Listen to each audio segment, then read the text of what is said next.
नमस्कार। छत्तीसगढ़ का एक शहर है जिसे लोग न्यायधानी कहते हैं। जी हां, बात हो रही है बिलासपुर की। पर सवाल यह है कि आखिर ऐसा क्या खास है इस जिले में, क्यों मिला इसे ये इतना बड़ा दर्जा। तो चलिए आज इसी पड़ताल में हम बिलासपुर के नाम से लेकर इसकी जमीन, इसकी नदियों, मतलब हर पहलू को करीब से जानेंगे। तो हमारा ये सफर 5 हिस्सों में बटा होगा। सबसे पहले तो बिलासपुर की पहचान से ही शुरू करेंगे, फिर जरा इतिहास में झांकेंगे और देखेंगे कि वक्त के साथ इसका नक्शा कैसे बदला। इसके बाद जमीन के अंदर की कहानी समझेंगे, यानी यहाँ की चट्टानों को। फिर देखेंगे कि यहाँ का मौसम कैसा रहता है, और आखिर में बात करेंगे इसकी जान, इसकी लाइफलाइन, यहाँ बहने वाली नदियों की। तो चलिए बिना देर किए शुरू करते हैं हमारे पहले पड़ाव से। जानते हैं बिलासपुर का परिचय। क्या है इस ऐतिहासिक जिले की असल पहचान और कहां से इसकी कहानी शुरू होती है? अच्छा, कभी सोचा है कि इसका नाम बिलासपुर ही क्यों पड़ा? इसके पीछे ना एक बड़ी दिलचस्प कहानी है।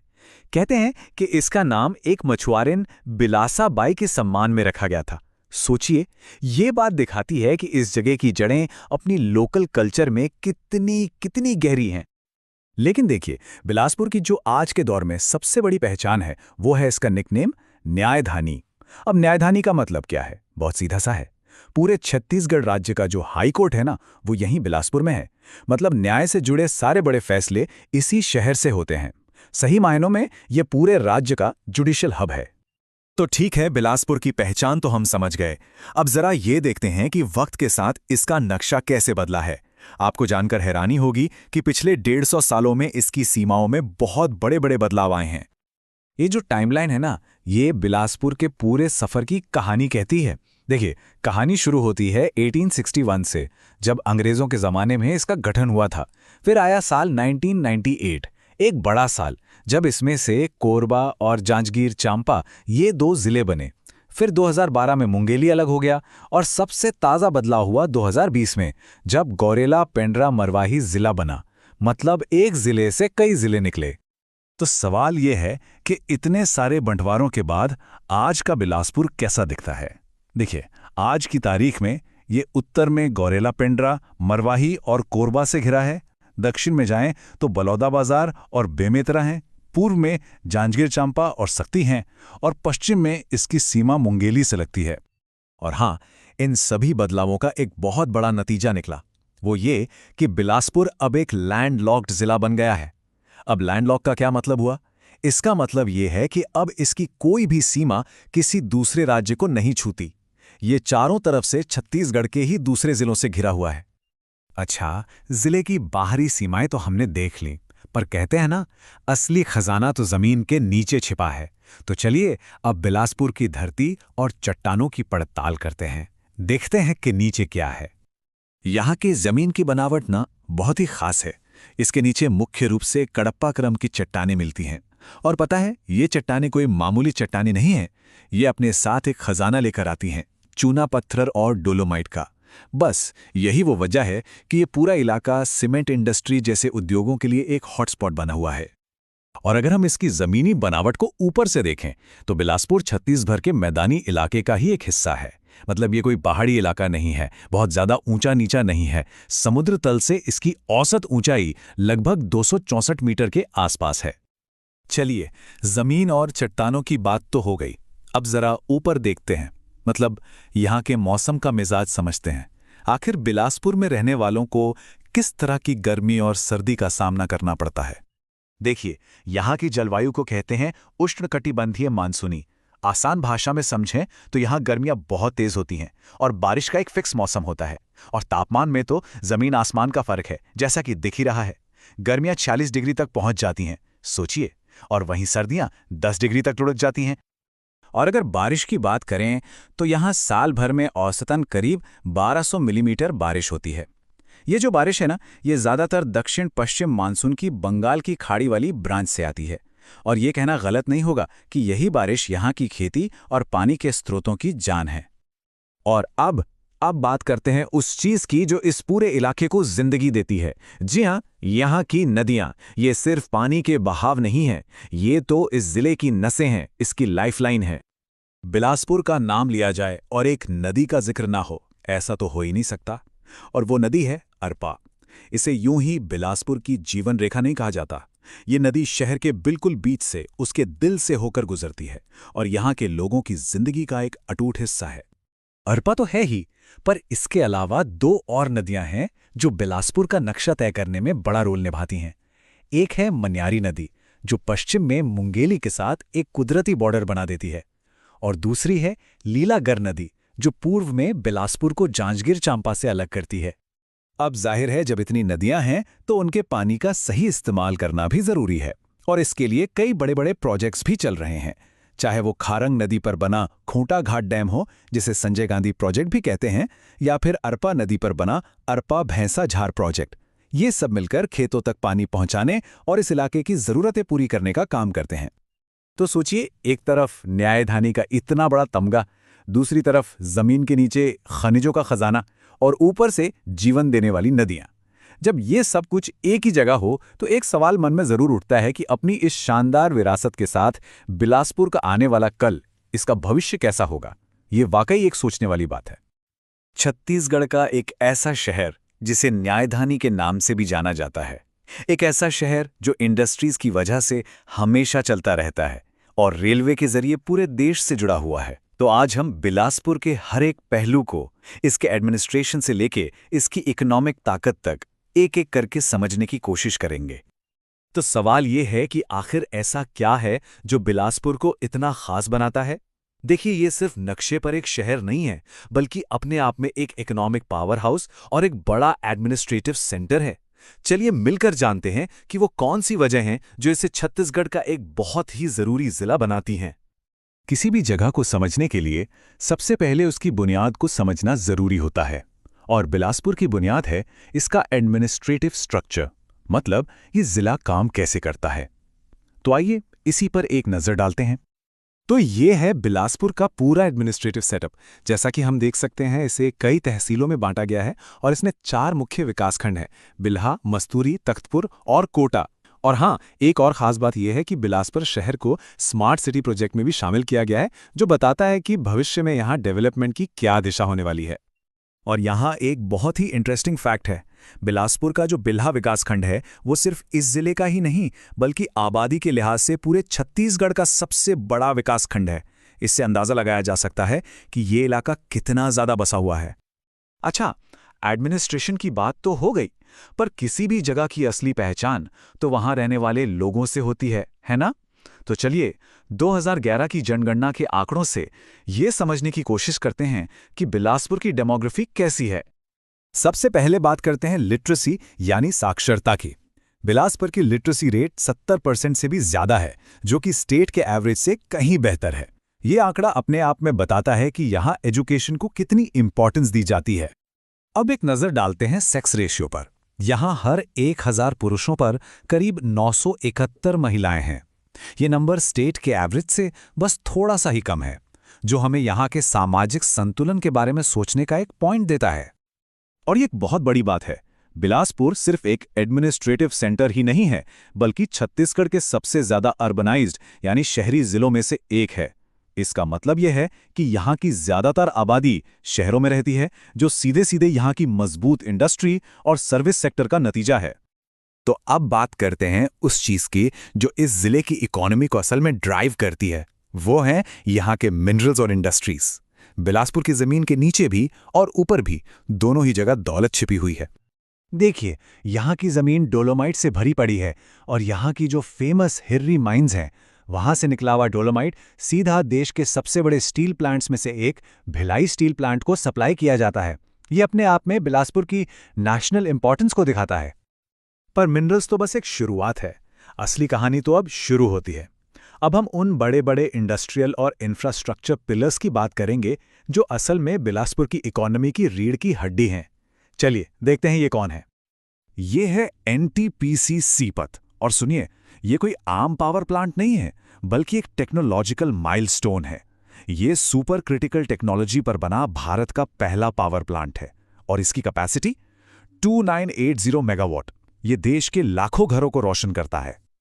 और ये शानदार लाइन किसी और के लिए नहीं, बल्कि साउथ ईस्टर्न कोल फील्ड्स लिमिटेड यानी SECL के लिए है। इसका हेडक्वार्टर बिलासपुर में ही है और ये कोल इंडिया की सबसे बड़ी और सबसे ज़्यादा प्रॉफिटेबल सब्सिडरी है। सोचकर देखिए इसका देश के लेवल पर कितना बड़ा इम्पैक्ट होगा। CCL और बिलासपुर का रिश्ता बहुत गहरा है। 1985 में SECL की शुरुआत हुई और ठीक 2 साल बाद 1987 में इसका हेडक्वार्टर बिलासपुर में बना दिया गया। बस इसी एक फैसले ने बिलासपुर को हमेशा के लिए इंडिया के कोल मैप पर एक बहुत बड़ा सेंटर बना दिया। अच्छा, एनर्जी और कोयले के बाद अब बात करते हैं उस लाइफलाइन की जो इस पूरे इलाके में जान डालती है, और वो है railway. Bilaspur south east central railway zone यानी SECR का हेडक्वार्टर है और ये जोन इंडियन रेलवे के लिए रेवेन्यू कमाने वाला एक पावर हाउस है जो यहाँ की हर इकोनॉमिक एक्टिविटी को रफ्तार देता है। पर कहानी सिर्फ इन बड़े नामों पर खत्म नहीं होती। बिलासपुर की असली इंडस्ट्रियल ताकत तो सिरगिट्टी, तिफरा और सिलपहरी जैसे इंडस्ट्रियल एरियाज में भी बसती है। और हाँ, इस मॉडर्न इंडस्ट्री के बीच यहाँ का वर्ल्ड फेमस कोसा सिल्क उद्योग भी अपनी पारंपरिक चमक बनाए हुए है। तो कुल मिलाके हमने बिलासपुर की ताकत के 3 बड़े स्तंभ देखे: जमीन से निकलने वाले मिनरल्स, NTPC और SECL से मिलने वाली एनर्जी और SECR का मजबूत रेलवे नेटवर्क। ये तीनों मिलकर ही आज का बिलासपुर बनाते हैं। पर सोचने वाली बात यह है कि आने वाले कल में इन तीनों में से कौन सी ताकत बिलासपुर का भविष्य तय करेगी। बिलासपुर, इसे संस्कृति का गढ़ भी कहते हैं और न्याय का सबसे बड़ा केंद्र भी। तो आइए आज इसी शहर की कहानी में थोड़ा और गहराई से उतरते हैं। ये सवाल वाकई में सोचने वाला है ना, कि भाई एक ही शहर को 2 इतने बड़े बड़े टाइटल्स कैसे मिल सकते हैं। तो आज की हमारी ये पूरी पड़ताल इसी गुत्थी को सुलझाने की कोशिश करेगी कि आखिर बिलासपुर की असली पहचान क्या है। अब देखिए, आज के बिलासपुर को अगर समझना है तो हमें थोड़ा समय में पीछे चलना होगा, इसकी जड़ों तक। इसकी कहानी बहुत पुरानी है, सदियों पुरानी, जो आज भी इसके कण कण में बसी हुई है। बिलासपुर के इतिहास का दिल कह सकते हैं 2 जगहों पे धड़कता है। एक है रतनपुर और दूसरा है मल्हार। और इन दोनों को एक साथ पिरोती है लीलागर नदी, जिसके किनारे ही ये दोनों प्राचीन शहर बसे और इतिहास के गवाह बने। तो सबसे पहले चलते हैं रतनपुर। देखिए, ये कोई ऐसी वैसी जगह नहीं थी। ये एक जमाने में शक्तिशाली कलचूरी राजवंश की राजधानी हुआ करती थी। मतलब ये पावर का सेंटर था, यहीं से पूरे छत्तीसगढ़ पर शासन चलता था। और रतनपुर की शान है ये जगह। 11वीं सदी का बना महामाया मंदिर, जिसे राजा रत्नदेव प्रथम ने बनवाया था, एक सिद्ध शक्तिपीठ है। वहीं मराठा राजा बिंबाजी भोंसले ने राम टेकरी मंदिर का निर्माण करवाया। सती चौरा और बादल महल जैसी जगहें भी हमें उस दौर की कहानी बताती हैं। अच्छा, रतनपुर तो हो गया। अब कहानी में थोड़ा और आगे बढ़ते हैं और पहुंचते हैं मल्हार। मल्हार को आप समझिए कि इतिहासकारों के लिए एक सोने की खान है। यहाँ जमीन खोदो तो इतिहास की परतें निकलती हैं। मल्हार की सबसे खास बात है यहाँ मिली चीजें। पातालेश्वर मंदिर का गोमुखी शिवलिंग अपने आप में कमाल है, लेकिन असली हीरो है एक मूर्ति, भगवान विष्णु की चतुर्भुज प्रतिमा। और पता है सबसे कमाल की बात क्या है? इस पर मौर्य काल की ब्राह्मी लिपि में लिखा हुआ है। मतलब ये भारत की सबसे पुरानी मूर्तियों में से एक है। अब एक मिनट, यहाँ एक बहुत जरूरी बात पर ध्यान देना होगा, खासकर उन लोगों के लिए जो एग्जाम्स की तैयारी कर रहे हैं। प्रसिद्ध देवरानी जेठानी मंदिर, जिसका नाम अक्सर बिलासपुर के साथ लिया जाता है, वो अब प्रशासनिक तौर पर मुंगेली जिले में आता है। तो ये कंफ्यूजन बिल्कुल मत रखिएगा। बिलासपुर का कल्चर सिर्फ पुराने मंदिरों और इतिहास की किताबों में बंद नहीं है। ये आज भी जिंदा है, धड़कता है। और इसका सबसे बड़ा सबूत है राउत नाचा महोत्सव। सोचिए, 1978 से ये लगातार हर साल होता आ रहा है। यदुवंशियों का ये पारंपरिक डांस फेस्टिवल शहर की एक अलग ही पहचान बन गया है। तो ठीक है, ये तो हो गई इतिहास की बातें। अब थोड़ा फास्ट फॉरवर्ड करते हैं और आते हैं आज के बिलासपुर पर। और आज इसकी पहचान है एजुकेशन और जस्टिस का एक बहुत बड़ा सेंटर होने की। न्यायधानी यानी न्याय की राजधानी। ये टाइटल बिलासपुर को क्यों मिला? कोई तो बड़ी वजह होगी ना, है ना? बिल्कुल है। और वो वजह है राज्य के सबसे बड़े न्यायिक संस्थान का यहाँ होना।